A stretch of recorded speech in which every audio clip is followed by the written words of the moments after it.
శ్రీమాత్రే నమ. జయ గురు దత్తాత్రేయ నమ.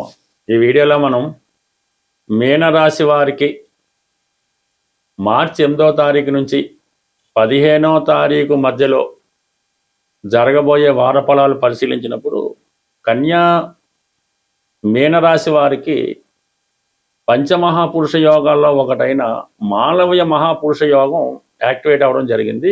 ఈ వారం అంతా కూడా అంటే శుక్రుడు ఉచ్చరాశి అయినటువంటి మీనరాశిలోకి ప్రవేశించడంతో మరి ఈ రాశి వారికి ఈ యోగ ప్రభావం వల్ల జాతకుడు తన యొక్క స్థాయి ఒకేసారి పెరుగుతుంది.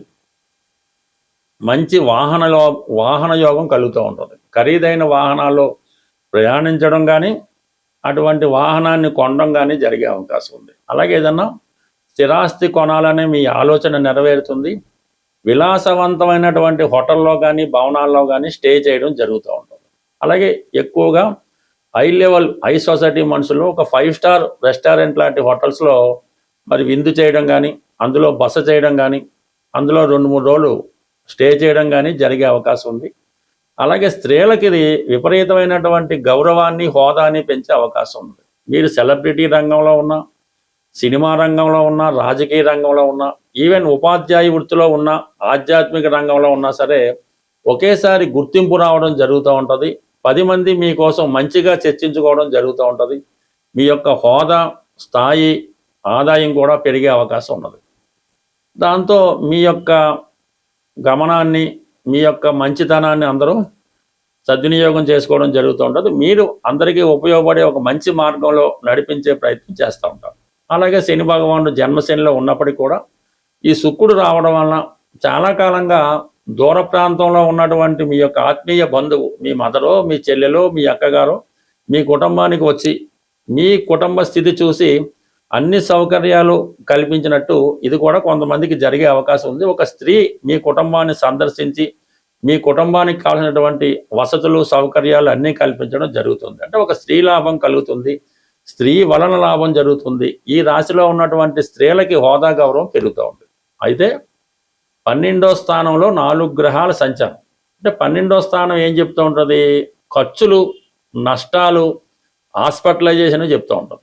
కొన్ని సందర్భాల్లో బాధ్యతలు కూడా చెప్తూ ఉంటుంది. అంటే రుణం తీర్చుకోవడం, మనం ఏదైనా ఎవరికైనా అప్పిచ్చి ఉన్నా, గత జన్మలో ఎవరికైనా రుణం పడి ఉన్నా, ఈ జన్మలో ఎవరికైనా రుణపడవలసి ఉన్నా ఈ సమయంలో మీరు తీర్చే అవకాశం ఉంది. ముఖ్యంగా కుజుడు వ్యయస్థాన సంచారం వల్ల కుటుంబంలో ఎవరో ఒకరిని చదివించడం కానీ, వాళ్ళకి పెళ్లి చేయడం కానీ, వారికి అనారోగ్యం వస్తే వాళ్ళకి హాస్పిటల్లో జాయిన్ చేయడం కానీ, వాళ్ళ ఖర్చులకి డబ్బులు ఇవ్వడం కానీ చదివే అవకాశం ఉంది. ముఖ్యంగా రక్త సంబంధీకులకి, అన్నదమ్ములకి ధన వ్యయం చేయవలసి ఉంటుంది.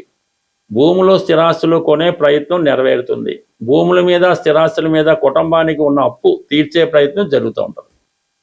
ఇక రాహు వ్యయస్థానంలో ఉండడం వల్ల ఏంటంటే ఒకదానికి ధనం తెచ్చి వేరొక దానికి ఖర్చు పెట్టడం జరుగుతూ ఉంటుంది.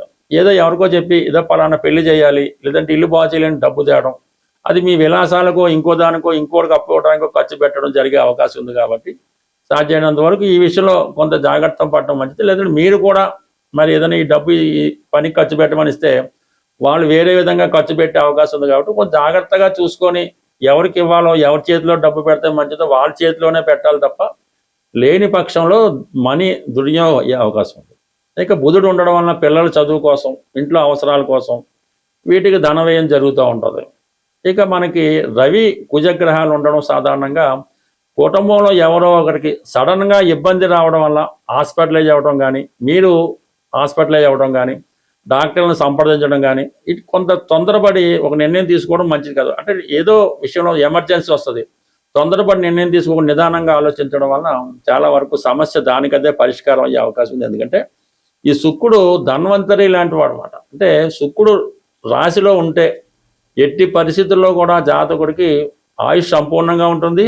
ఎంత ప్రమాదంలో ఉన్నా ఆ మనిషి ఖచ్చితంగా ప్రాణంతో ఉండి బతికి పట్టడం జరుగుతూ ఉంటుంది. అందుకనే ఒక ప్రమాదం జరిగినప్పుడు, ఒక సీరియస్గా ఉన్నప్పుడు మరి పేషెంట్ ఉంటాడా పోతాడా అనే ఆలోచన వచ్చినప్పుడు, ప్రశ్న వచ్చినప్పుడు శుక్రుని యొక్క స్థితి గమనించి శుక్రుడు యొక్క ప్రభావం లగ్నం మీద ఎంతవరకు ఉంది, లేదంటే గురువు మీద ఎంతవరకు ఉంది, ఈ గురువు శుక్రుడు కలిపి ఎంతవరకు జాతకుడిని ఆయుష్ ఇచ్చే అవకాశం పరిశీలించి ఆ నిర్ణయం చెప్పడం జరుగుతూ ఉంటుంది. ఈ వారం రోజుల పాటు కుంభరాశిలో కుజుడు రవి కలిసి సంచరించడం జరుగుతూ ఉంటుంది. అంటే కుంభరాశి సహజ 11వ స్థానం అవటం వల్ల లాభస్థానం అవుతుంది. అంటే కుంభరాశిలోకి వచ్చినటువంటి ఏ గ్రహం అయినా సరే జాతకుడికి లాభాన్ని కలిగించే అవకాశం ఉంటుంది. ఇది ఈ కుజుడు రవి కలిసి ఉన్నది ఒక విజయ యోగం లాంటిది. ఇది ఒక ప్రమోషన్ యోగా అంటారు నాడీ శాస్త్ర ప్రకారం. అంటే ఎవరికైతే ప్రమోషన్ రావాల్సి ఉందో, ఇంటర్వ్యూలో సెలెక్ట్ అయ్యి ఉద్యోగం రావాల్సి ఉందో, లేదంటే కొత్త ఉద్యోగం కొరకు ఎదురు చూస్తున్నారో వారు ఈ వారంలో ఒక చిన్న ప్రయోగం చేయవలసి ఉంటుంది.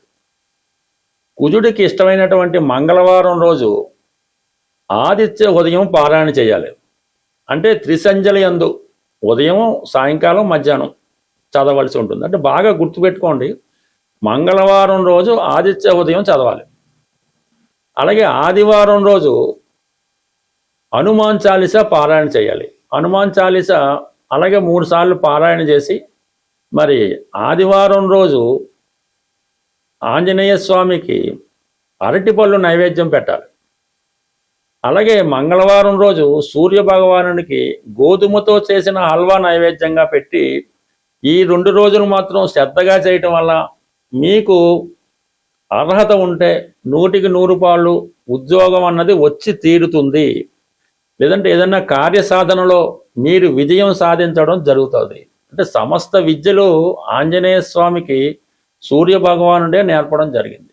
సూర్యుడే మానవుడికి ఏదన్నా ఇవ్వగలడు.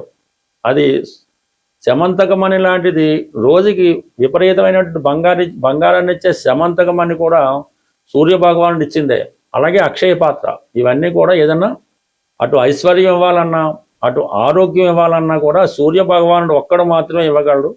ఆ సూర్య భగవానుడు మరెవరో కాదు, సాక్షాత్తు విష్ణుమూర్తే. అది ఈ చిన్న విషయం మీ అందరికీ తెలుసు. బట్ ఒక పరిహారం నిమిత్తం ఎవరైతే ఇప్పుడు నిరుద్యోగులు ఉద్యోగం కొరకు ఎదురు చూస్తున్నారో వారి చిన్నపాటి రెమెడీ మీరు చేసి చూడండి.